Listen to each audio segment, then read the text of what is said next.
Thank you so much for being willing to give your time to this advocacy day that we're doing. It's so important for members of Congress and their staff to hear your stories about why these issues matter.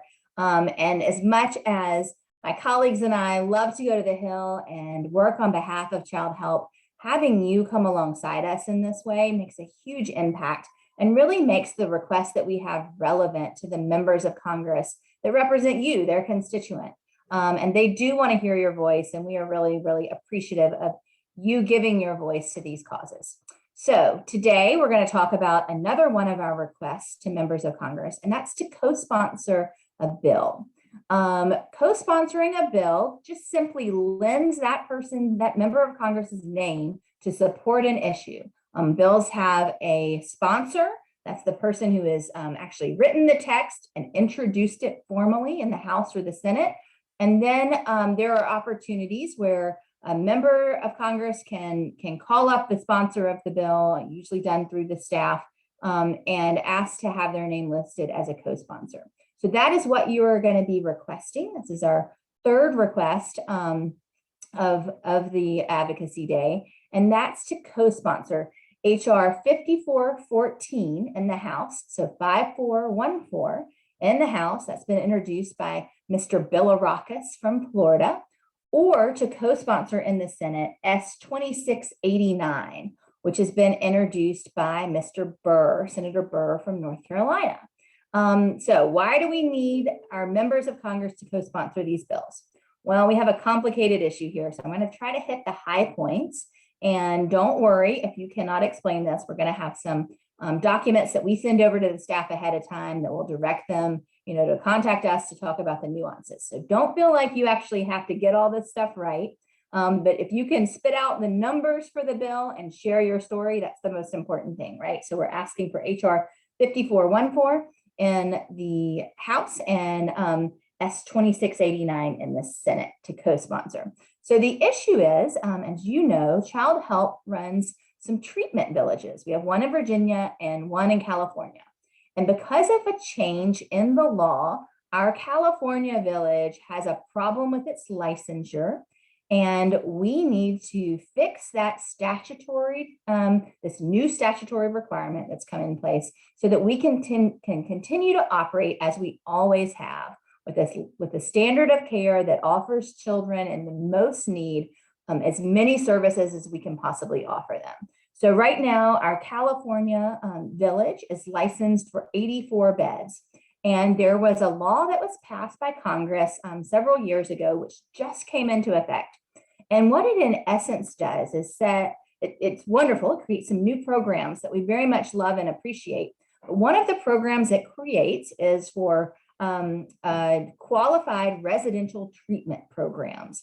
You don't have to remember all of this, but QRTPs are a new federal reimbursement for children to receive services like those that we offer at our village.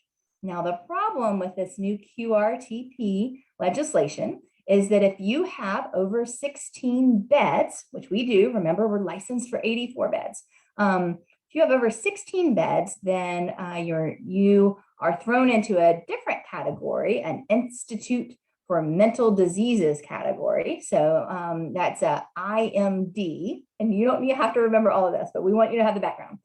You're thrown into a different category, which means that you cannot receive Medicaid funding. And this is a big problem for us. We know that the quality of care that we offer at our villages is very much needed by the kids that we serve. You might know from the materials that you've read or from the experiences you've had with Childhelp that our kids that are coming in for treatment at the villages are kids that are in essence flunking out of foster care, right? These are kids who have some of the most severe problems that make them difficult to place in foster care. They need some intensive therapy and help. And we want to give them that therapy and help outside of a psych ward. We want to give them outside of that real institutional, sterile environment. We want them to have a place where they feel loved, where they feel safe, and where they have access to all different kinds of therapy, whether that's equine therapy, like we have at our Virginia village, art therapy, music therapy, all the different things that we can offer because we have 84 beds, and we can then justify the cost of having these unique therapies brought in for these kids.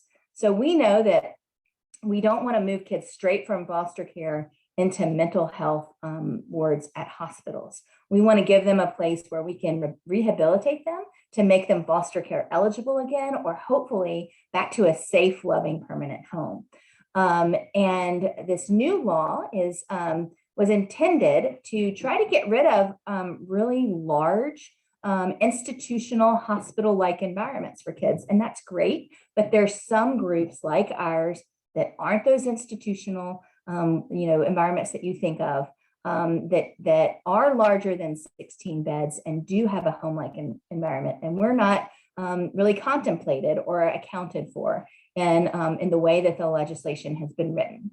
So the bills that we would like our members of Congress to to co-sponsor, HR 5414 or S 2689, would essentially allow for places like ours, places like our villages, to get reimbursed through Medicaid. This is not a problem in our Virginia village because of the way that state's Medicaid works and the way that we're licensed there. This is only a problem in our California village. But as you know, California is our first place, our flagship, and really provides some very important access for kids in California to receive the kind of care that we offer there. So by co-sponsoring this legislation, they ensure that our Medicaid funding can continue. The worst case scenario for us is if this doesn't happen, then we will be forced to reduce all the way down to 16 beds possibly. We're investigating ways to create 4 separate entities, which could get us into maybe 64 beds. But that basically requires a wholesale restructuring of our organization and adds huge additional costs to that. And as we talked about, the goal here is to get kids the services they need. And we do that best. We can provide those unique services best when we have an economy of scale that works for those services. So if we reduce to a very small number of beds, it's unlikely we would be able to provide the same standard and quality of care and the same number of offerings for therapy that we can at the level we're at now. So this is really important so that we're not kicking kids into a mental health ward, and we're not trapping them in a foster care environment that doesn't work for them or their foster care parents, right? So we want to continue to be able to really save the most vulnerable kids and support them at a time when they really need it, and keep them from something worse happening. So in essence, Medicaid funding is important to keep us offering our services and to keep those as comprehensive as possible. Co-sponsoring the legislation will help us do that.